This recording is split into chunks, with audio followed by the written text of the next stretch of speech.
마태복음 23장 1절부터 12절까지의 말씀 제가 봉독해 드리겠습니다. 이에 예수께서 무리와 제자들에게 말씀하여 이르시되 서기관들과 바리새인들이 모세의 자리에 앉았으니 그러므로 무엇이든지 그들이 말하는 바는 행하고 지키되 그들이 하는 행위는 본받지 말라. 그들은 말만 하고 행하지 아니하며 또 무거운 짐을 묶어 사람의 어깨에 지우되 자기는 이것을 한 손가락으로도 움직이려 하지 아니하며 그들의 모든 행위를 사람에게 보이고자 하나니 곧 그 경문띠를 넓게 하며 옷수를 길게 하고 잔치의 윗자리와 회당의 높은 자리와 시장에서 문안받는 것과 사람에게 랍비라 칭함을 받는 것을 좋아하느니라. 그러나 너희는 랍비라 칭함을 받지 말라.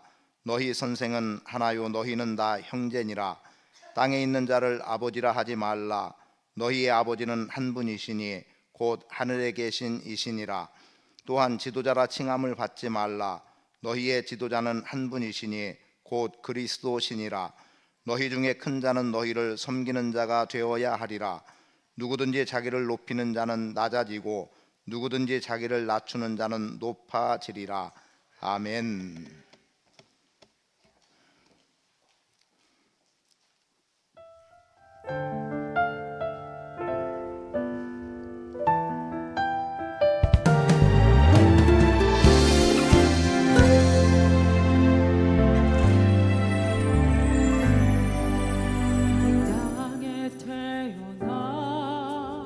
많은 길 지나 살아가는 모든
하나님의 선하신 보호하심과 인도하심이 여러분 삶 가운데 충만하게 임하기를 축복합니다. 옆에 분들에게 사랑합니다 고백하시죠.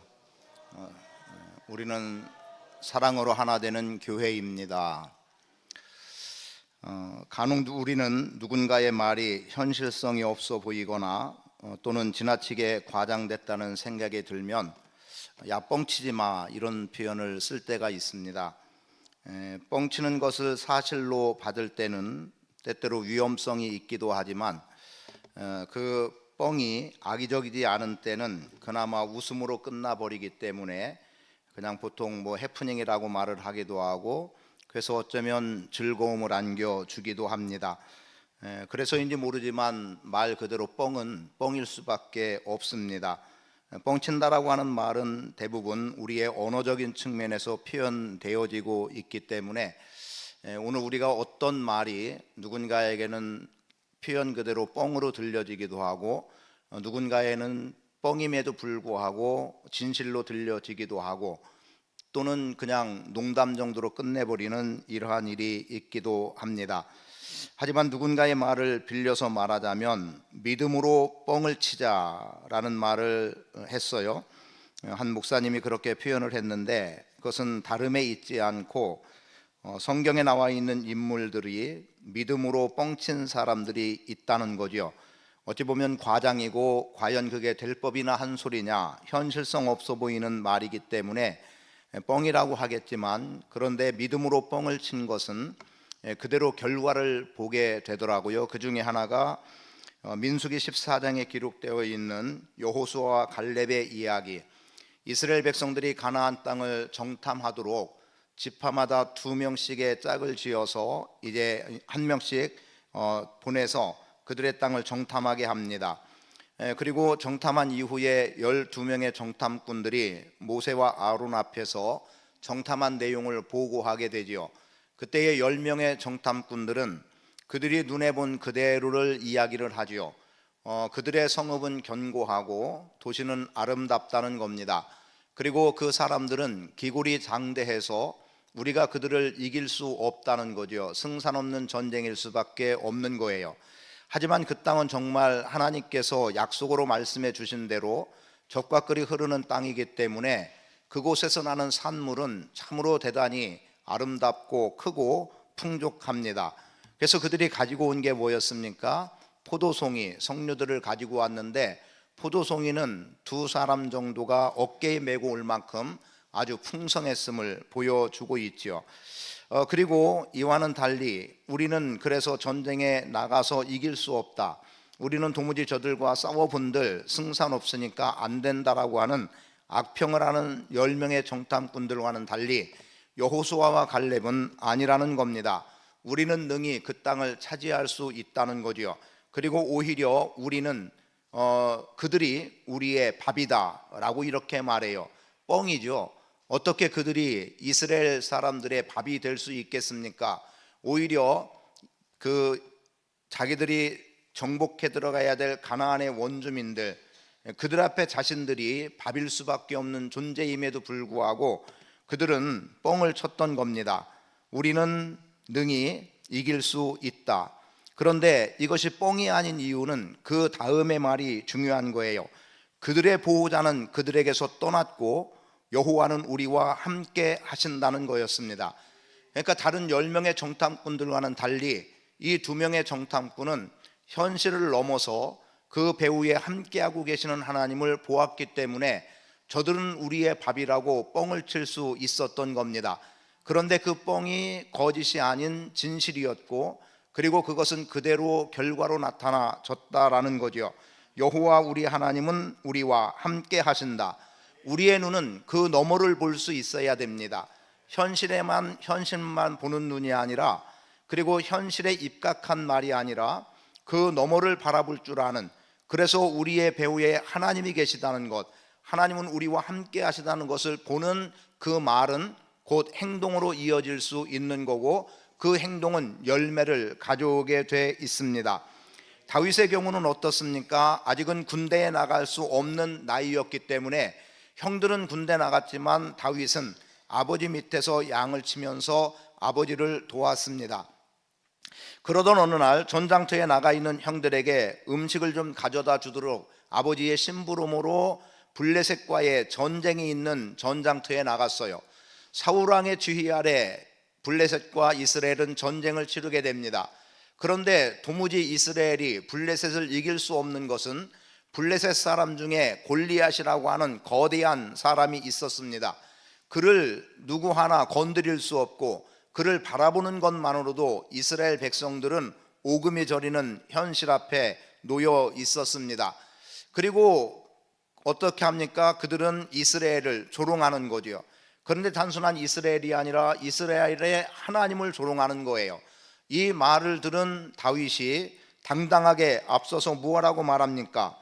너는 창과 단창을 가지고 칼과 단창을 가지고 내게로 오지만 나는 만군의 여호와의 이름으로 너에게 나아간다 라고 하면서 이스라엘 군대에 하나님의 이름으로 나아가겠다는 거예요. 그리고 맞붙게 됩니다. 그 맞붙는 순간 어떻습니까? 다윗은 만군의 여호와의 이름으로 나가며 만군의 여호와의 이름으로 돌멩이 하나를, 물맷돌 하나를 던졌을 뿐인데 골리앗은 무너져 버린 거죠. 쓰러져 버렸습니다. 대단한 뻥이죠. 그런데 이겼습니다. 그 이유는 다윗에게는 만군의 여호와라고 하는 믿음이 있었기 때문입니다. 아마도 다윗이 볼 수 있었던 것을 창세기에 기록된 야곱에게서 발견한다면 야곱은 어떻습니까? 마하나임이라고 하는 하나님의 군대를 봅니다. 자기 앞에 형들이 400명의 군사를 거느리고 와요. 자기는 죽음의 위기에 있습니다. 왜냐하면 형을 기만했고 아버지를 속여서 형이 장자의 복을 받아야 되는데 자신이 다 가로챘기 때문에 그래서 형에게는 아직도 분노가 있고 그리고 야곱을 죽여야 당연한 것처럼 여겨지는 상황이었습니다. 그래서 지금 야곱은 그런 상황이었어요. 야곱은 두려운 거죠. 그 두려움 속에서 만난 것이 마하나임, 하나님의 군대였습니다. 하나님의 군대는 수를 헤아릴 이유도 없어요. 그 수의 적고 많음에 문제가 되지 않습니다. 말 그대로 하나님의 군대는 에서의 군대보다 훨씬 능한 군대였고 큰 군대였고 아무리 사람으로서의 강한 군대를 편성했어도 도무지 이길 수 없는 하나님의 군대였습니다. 결국 에서와 야곱은 화해의 길로 들어가는 것을 보게 되죠. 여러분, 뻥이라고 해서 다 뻥이 아니에요.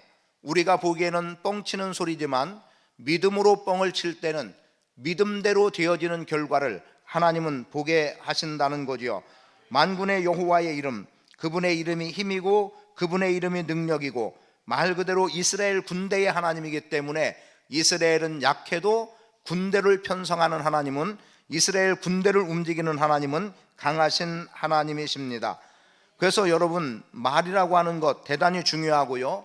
설령 뻥이라 할지라도 말로만 생각한다면 믿음으로 던지는 말 그대로 성취된다는 확신을 갖고 살아갈 수 있기를 원합니다.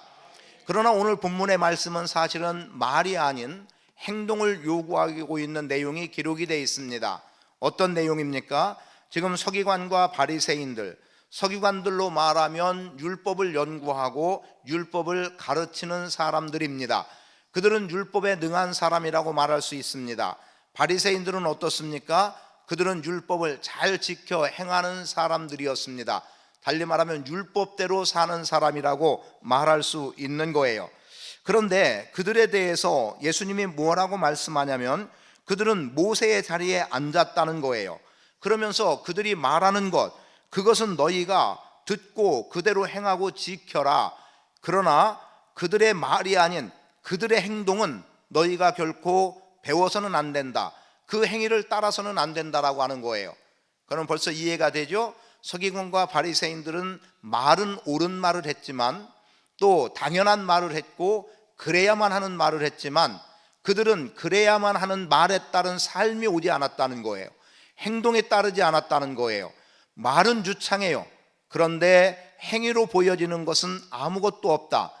그리고 오히려 행위로 보여지는 것은 그들이 가르친 말과는 어그러진 말이고, 그래서 백성으로서 그들이 가르친 말을 따라 행한다면 오히려 율법을 범하는 결과를 가져오고 하나님의 진노에 걸려들 수밖에 없는 결과를 보기 때문에 예수님께서 하신 말씀은 그들이 말하는 것, 말은 옳으니까 그대로 듣고 지켜 행하되 그들의 행위는 본받지 말라고 주님께서는 말씀하셨습니다. 그들은 말만 하고 행하지 않기 때문이라고 자세하게 설명해 주시기도 했어요. 그리고 심지어 무거운 짐을 묶어서 사람의 어깨에 지운 것과 같다라는 거죠. 그 말은 보통 학자들이 주장한 대로라고 한다면 10계명이라고 하는 10개의 계명을 쪼개고 쪼개서 613개로 만들었다는 거예요. 그냥 가짓수로만 따지면 10가지를 다 지키기도 어려운데 613개, 그런 게 있는지도 모를 만한 내용들을 끄집어 놓고 어느 순간 어떤 문제를 보고 쭉 찾아보니까 너 여기에 걸렸고 너는 여기에 걸렸고, 그래서 613가지 그 속에 걸려들지 않을 일이 없는 정도로 만들어 놨다는 거죠. 그게 백성들에게 주어진 율법의 짐이었습니다. 그 율법의 짐을 지고 백성들이 살아가는 데는 곤혹스러울 수밖에 없는 거죠. 어찌 보면 늘 죄의식 속에 빠져 살 수밖에 없는 거예요.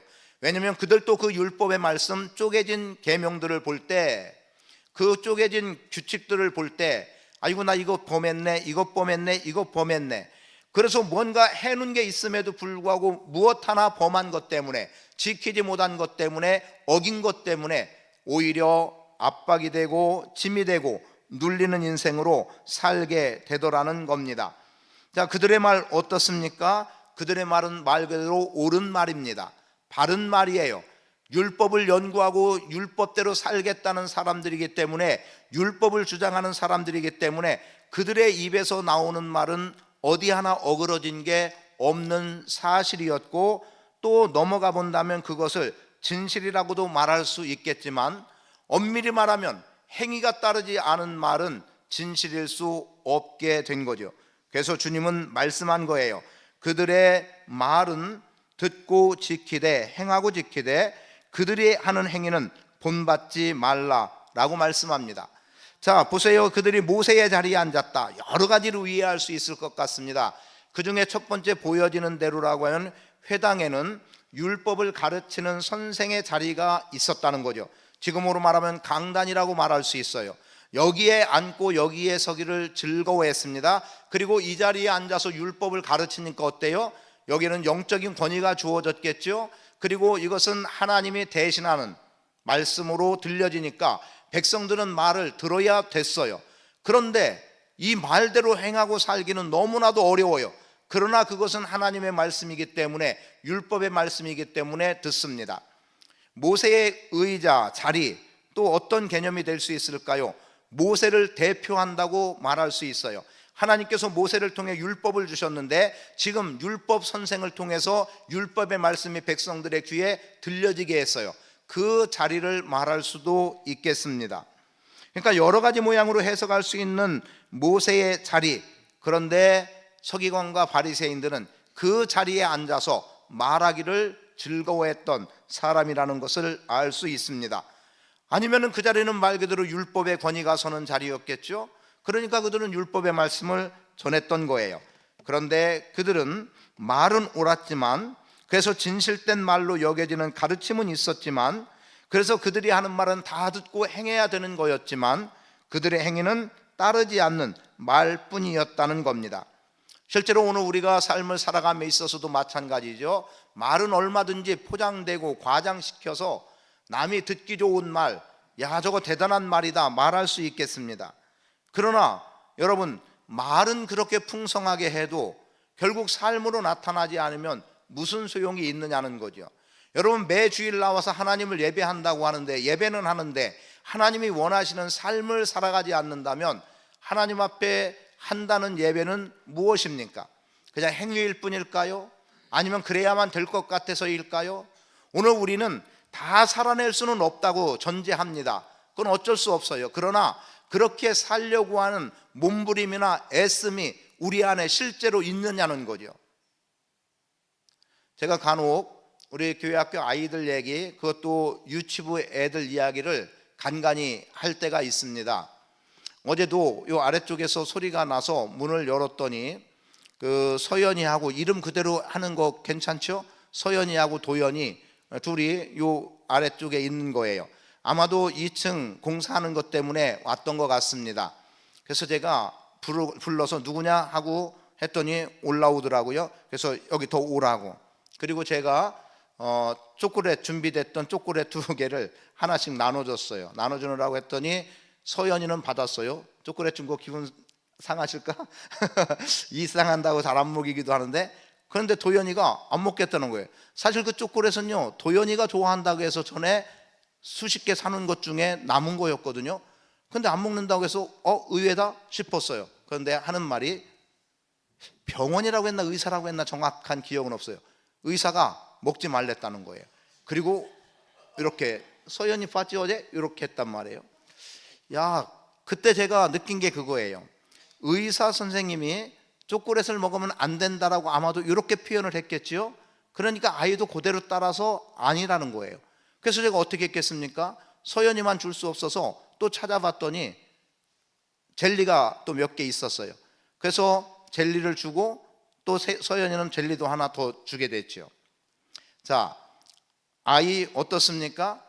선생님이 하지 말라고 한 그대로 하지 않는 거예요. 지가 좋아하는 초콜릿이라고 해서 사놨던 건데, 그런데 지금은 의사 선생님이 먹지 말라고 하니까 아이고 귀여운 손으로 아주 이렇게 표현하더라고요. 이렇게. 자, 그러면 이 아이는 어때요? 말대로 행하는 거예요. 의사 선생님의 말에 행위로 보이는 겁니다. 오늘 우리는 어떠냐는 거죠. 오늘 우리의 삶에 행위가 보여지고 있느냐는 거죠. 저는 행위를 말하고 싶은 게 아니에요. 근본은 믿음이고 복음입니다.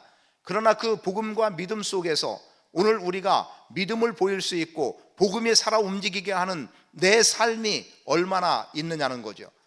저는 오늘 우리가 힘들고 어려워도 주님이 원하시는 삶의 한 부분을 우리가 살아갈 수 있어야 된다고 믿습니다. 그래서 애씀이 필요한 거예요. 노력으로 구원받는 건 아니지만 이미 우리에게 주어진 복음 때문에 그렇게 살아야 되겠다는 노력과 애쓰는 것은 우리 안에 필요하다고 봅니다. 그래서 말로는 얼마든지 포장하고 꾸밀 수 있겠지만 우리의 행위가 얼마나 따라서 그 말과 행위가 포장이 아닌 진실인지를 드러내 보일 수 있는 것은 우리 믿음의 사람들에게 필요한 부분이다. 자, 그런데 그들의 행동은 어떠냐? 자, 예수님은 서기관들과 바리새인들의 행위를 경계하셨음을 보게 됩니다. 그들이 하는 행위는 본받지 말라고 말씀해요. 아니, 왜 그렇습니까? 라고 물을 수밖에 없는 그러한 상황이에요. 그런데 예수님께서 제자들이 묻기도 전에, 무리들이 묻기도 전에 거기에 대한 답을 주신 겁니다. 4절 이하에 기록이 되어 있죠. 무거운 짐을 묶어 사람의 어깨에 지웠다는 거예요. 그리고 자신들은 조금도 도와주지 않는 거예요. 무거운 짐을 다른 사람에게 맡겨놓고 밀어주는 행위라도 나와야 되는데 밀어주는 조차도 않는다는 거죠. 지금 이들은 버거워서 도무지 혼자 어찌할 수 없는데 될 수 있도록 뒷받침해주고 밀어줄 수 있는 힘이 나와야 되는데 그리하지 않는다는 거예요. 그리고 또 뭐라고 말합니까? 자신들의 행위를 사람에게 보이고자 했다는 거예요. 그래서 한 게 뭐냐면 경문을 크게 했다는 거죠. 경문의 띠를 넓게 하고 옷수를 길게 했다. 경문이라고 하는 것은 하나님의 말씀, 율법이라면 율법이고요, 말씀을 담은 조그만 통이에요. 거기에다 말씀을 기록해서 넣었어요. 그리고 말씀대로 거룩하게 산다는 의미로 팔에다가 이렇게 칭칭 깎고 요만한 그 상자가 붙어 있어요. 가죽띠로 해서. 그런데 그 경문을 필요 이상으로 크게 만드는 거죠. 사람들 눈에 확 보이게 하는 거예요. 사실은 자기가 하나님의 말씀을 지킨다는 의미로 가지고 있는 거기 때문에 다른 사람에게 보여질 필요도 사실은 없는 거죠. 그런데 나 봐라, 이렇게 크게 만들어 놓고 나 경문을 대로 이 속에 들어있는 말씀대로 산다고 떠버리는 거죠. 자랑하는 거죠. 보이기식인 거예요. 그리고 옷수를 가지고 길게 해서 나는 이렇게 거룩한 사람이다라고 하는, 나는 이렇게 경건한 사람이다라고 하는 것을 눈으로 보이게 하는 그런 행위를 이들이 하고 있다는 거죠. 가르치는 자면 오히려 가르침에 합당하게 살아가면서 다 살아내지 못할지라도 말하는 자가 다 할 수 있겠습니까? 제가 여러분에게 설교한다고 해서 설교한 대로 제가 다 사라집니까? 저도 다 살지 못해요. 그럼에도 그렇게 살아야 된다는 분명함이 우리 안에 있기 때문에, 그래서 또 하나님의 말씀이기 때문에 그렇게 가르치고 전하죠. 대신에 그렇게 살려고 애쓰는 부분은 있는 거예요. 그런데 애쓰면 없고 커다랗게 경문을 만들어서 붙이고 잘 보이라고 이마에다 붙이고 그러면서 나는 이렇게 율법을 지킨다, 율법을 지킨다 속으로만 말하고 있을 뿐이지 행위로는 전혀 드러나지 않는 거죠. 행위가 드러나지 않는 이유를 6절 이하에서는 이렇게 말합니다. 잔치의 윗자리를 좋아한다는 거예요. 회당의 높은 자리를 좋아한다는 겁니다. 시장에서 문안 받는 거 좋아한다는 거예요. 사람에게 선생이라 칭함받는 거 좋아한다는 거예요. 그러니 이게 무슨 율법의 말씀대로 사는 사람의 모습이냐는 거죠. 전혀 그렇지 않다는 것을 예수님은 지금 말씀해 주고 있는 거예요. 그래서 말씀하고 있습니다. 너희는 랍비라 칭함을 받지 말라. 너희 선생은 하나요, 너희는 다 형제다. 여러분, 형제라는 말 뭔가 여러분에게 와닿을 말이 될까요? 형제다. 자, 우리는 형제입니다. 너와 나의 높고 낮음을 말하지 않아요.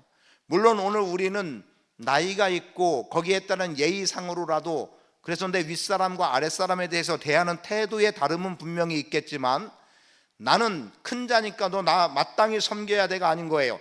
나는 이러니까 존경받아야 된다가 아닌 거예요. 주님은 우리 모두를 다 예수 그리스도의 피를 나는 형제로 말씀하고자 하는 거예요. 그러니까 여러분, 내가 높고 누군가가 낮음이 없는 거죠. 우리는 같은 위치인 겁니다.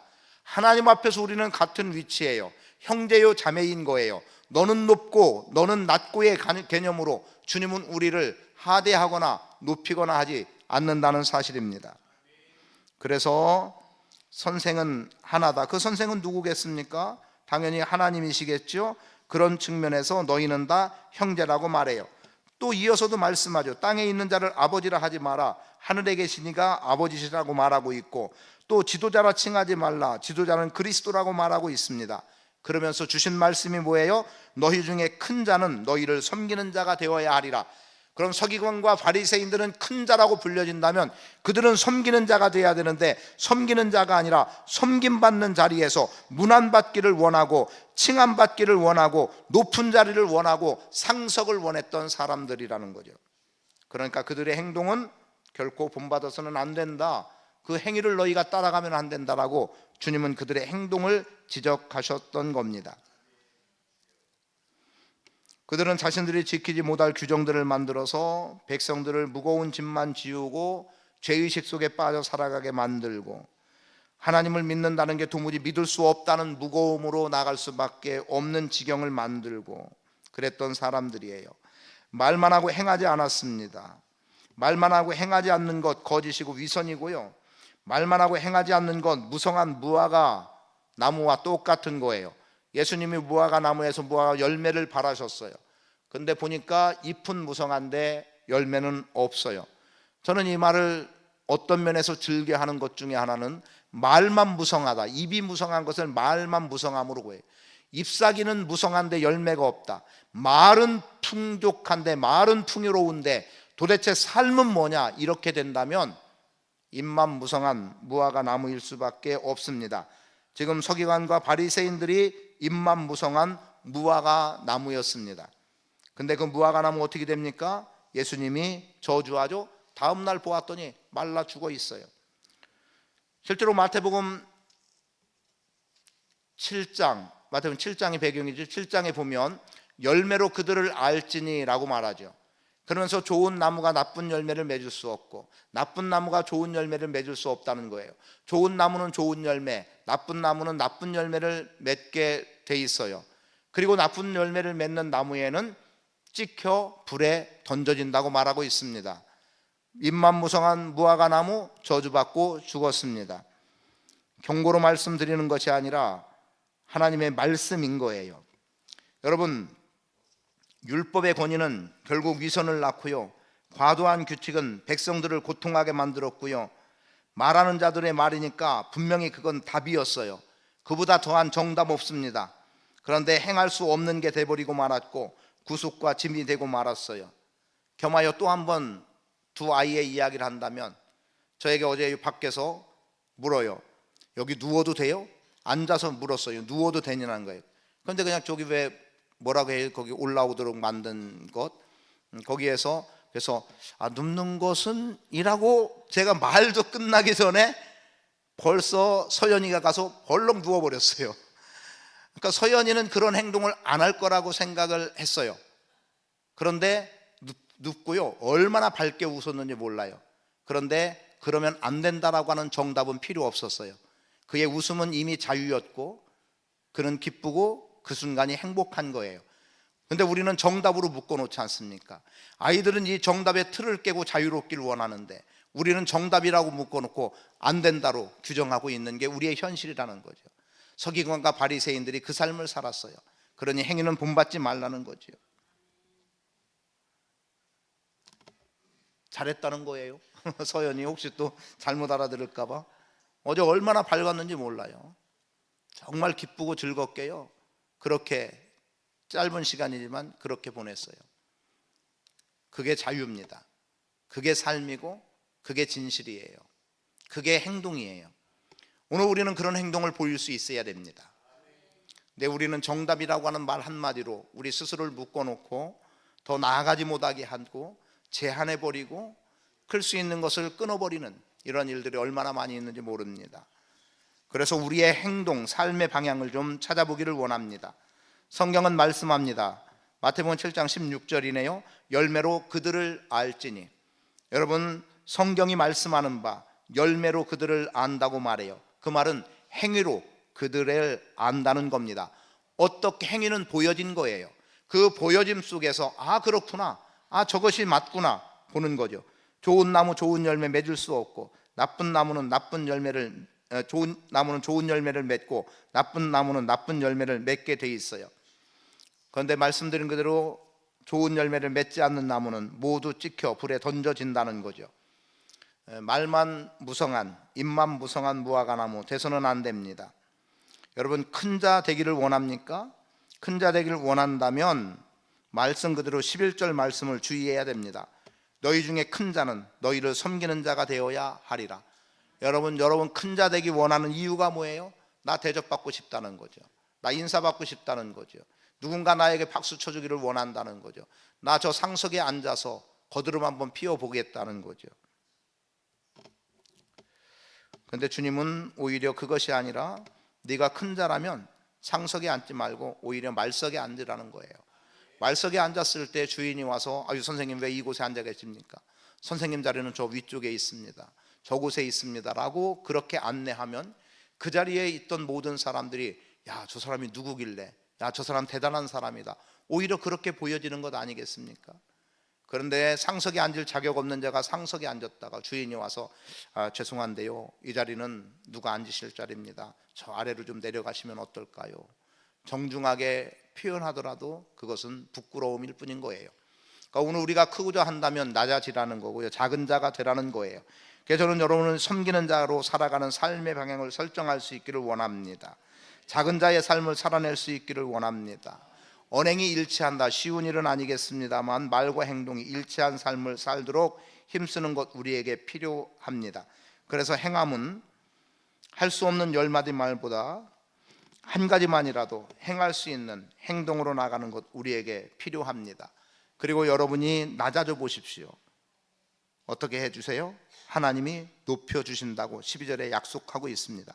누구든지 자기를 높이는 자는 낮아지고 누구든지 자기를 낮추는 자는 높아지리라.